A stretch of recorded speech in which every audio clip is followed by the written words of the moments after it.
Have you ever noticed how we always seem to be in a hurry? There are express lines everywhere. In the grocery store, on the highways, of course in the fast food restaurant environment, and even medical facilities have minute clinics. We want quick cures, quick oil changes, and quick resolutions to our problems. I think we are an impatient society. We want what we want when we want it. Today shouldn't be one of those days. It's very easy for us to look past today, to want to get over it quickly, to go to Sunday. But as Fulton Sheen wrote, there had to be a Good Friday before there could be an Easter Sunday. So here we are, Good Friday, and all is quiet.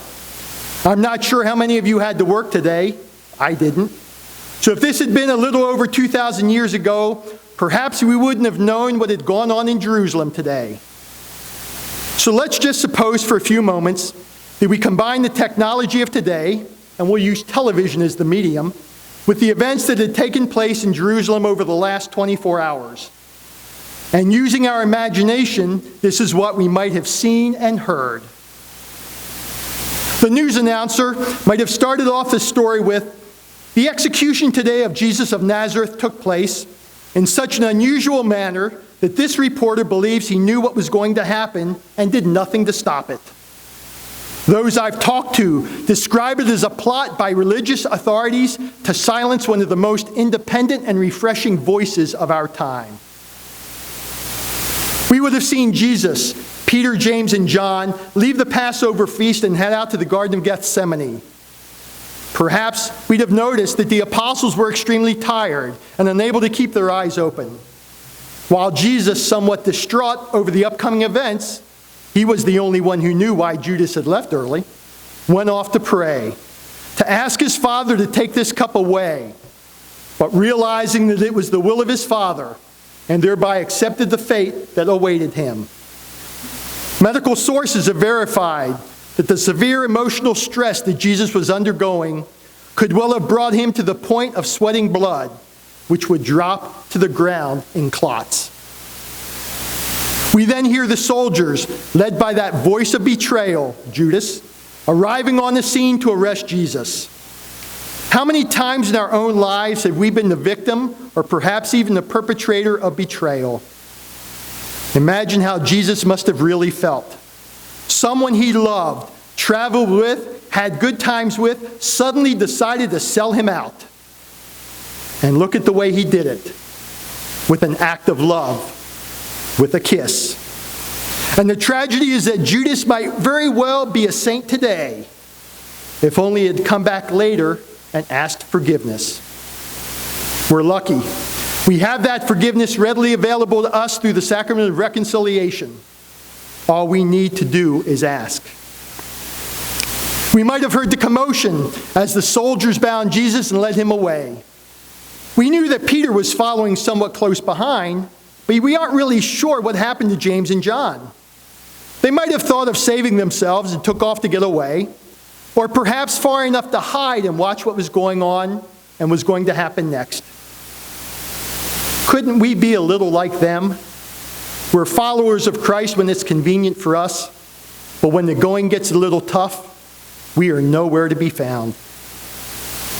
We see Jesus taken to Annas, who sends him over to the voice of condemnation, Caiaphas, the high priest, who interrogates Jesus and decides that Jesus had committed blasphemy, although he had no evidence to prove it. Again, if we look at ourselves, haven't we all been in the same situation where we've been falsely accused of something and have had to suffer the consequences of being innocent? And yes, perhaps if we look deep within ourselves, we've also condemned without reason. While Jesus is inside, we find that voice of denial, Peter, outside in the courtyard. Again, imagine how Jesus must have felt. He knew what was going on. Perhaps his closest and most trusted friend, the one who he picked to lead the church, was out there denying that he even knew him. Being human, Jesus probably thought, is there no one that's going to stand up for me? All alone, deserted by his followers, betrayed, denied. How many of us have felt that way through some of our life struggles?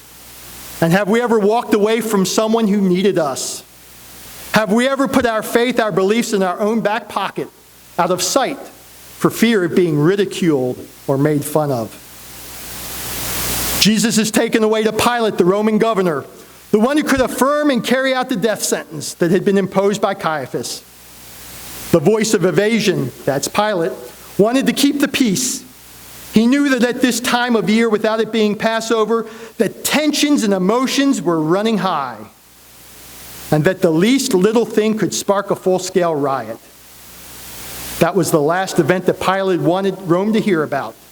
He was afraid that if Caesar lost faith in him, Pilate would lose his status and be banished to the far reaches of the empire. Of course, Pilate didn't really have any reason to kill Jesus, but to keep the Jews happy, figured he'd give them a choice. Either release Jesus or Barabbas. How often have we found ourselves doing something similar? When have we compromised our faith beliefs to keep the peace? When have we decided that we would be a cafeteria Catholic, one who takes or follows the teachings they want and leaves the others behind? While Pilate is trying to figure out a way of getting himself out of the middle, the voices of deception, the chief priests, along with the voices of hatred, the mob, have gathered in the courtyard. The chief priests are urging their crowd to have Jesus crucified. Why was that? Perhaps because they were just scared. Scared that this new law that Jesus had been preaching about, to love, to forgive, to be merciful, to put others first, might just catch on, and of course that wouldn't be good for them. They might find themselves without the wealth and power that they had accumulated. I'm sure over the years that we've all been deceived and pressured into doing things that we know we shouldn't do. The temptations are there, all around us, and if we are truthful, they can look very, very appealing.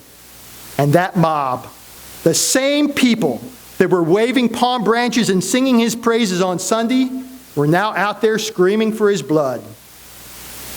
How fickle people can be at times. And yes, that means us as well. One minute we are gung-ho for the faith, and the next, well, not quite as strong as what we should be. We see Pilate pass the death sentence and send Jesus off to be crucified. Remember the sweating of blood in the garden? Well, this would have made the skin very sensitive to the flogging which the Roman soldiers administered, not only to Jesus' back, but also on his legs and chest as well. The whips would snap, and of course on the ends were something similar to a cat of nine tails. There were probably little pieces of bone and metal attached, which would rip through the skin. There's also been evidence pointed out on the Shroud of Turin that Jesus had his nose broken, and also a large bruise on the right cheek, perhaps inflicted during the interrogation in the court of Pilate. Then in an act of mockery, they crowned him with thorns. There is evidence that these thorns were 2 inches long, and it could have been more of a cap covering Jesus' entire scalp. Then they put a cloak on him over that bloodied, beaten body. The blood coagulates and adheres to the skin, and we all know the feeling of a Band-Aid being pulled off sometimes. Not even close to what Jesus endured. Jesus is then led out to Golgotha. We must realize that the Romans had been using crucifixion as a means of death for many years. Historians believe that the Persians were the first to use it, and that Alexander the Great introduced it to the Egyptians, our Carthaginians, and the Romans learned of it from them. The idea was to produce a slow death with maximum pain and suffering. It was one of the most disgraceful and cruel methods of execution, and usually was reserved only for slaves, foreigners, revolutionaries, and the vilest of criminals. The vertical beams were probably already there, so there's a good chance that all Jesus had to carry was the crossbeam. That would not have been an easy task even under the best of situations. Those beams usually weighed between 75 to 125 pounds. Imagine how fatigued Jesus was, how emotionally spent he was. Remember, up to this point, the only voices he heard were those of hatred, denial, condemnation, deception, and evasion. How physically beat up he was, the blood loss and pain that he had already been subjected to, only to have to carry that beam which would be the object of his death. He arrives at the site of his execution, is brutally stripped and nailed to the cross. The best explanation of the pain that Jesus suffered when the nails went through his hand and wrist area is this: consider the pain caused when a nerve in our teeth is touched. Now, when you consider that Jesus moved while hanging on the cross to alleviate the pain from the nails in his feet, he would lift himself up to alleviate the hand pain, but that would pull on his feet, then he'd have to sink back down to take some of the pain off the feet. But would be increased pressure on his hands, arms, and upper body. He did this for 3 hours. Then imagine how he must have felt emotionally to look down and see his mother standing there, unable to do anything. What person doesn't want to do all they can to help a loved one in a time of great need?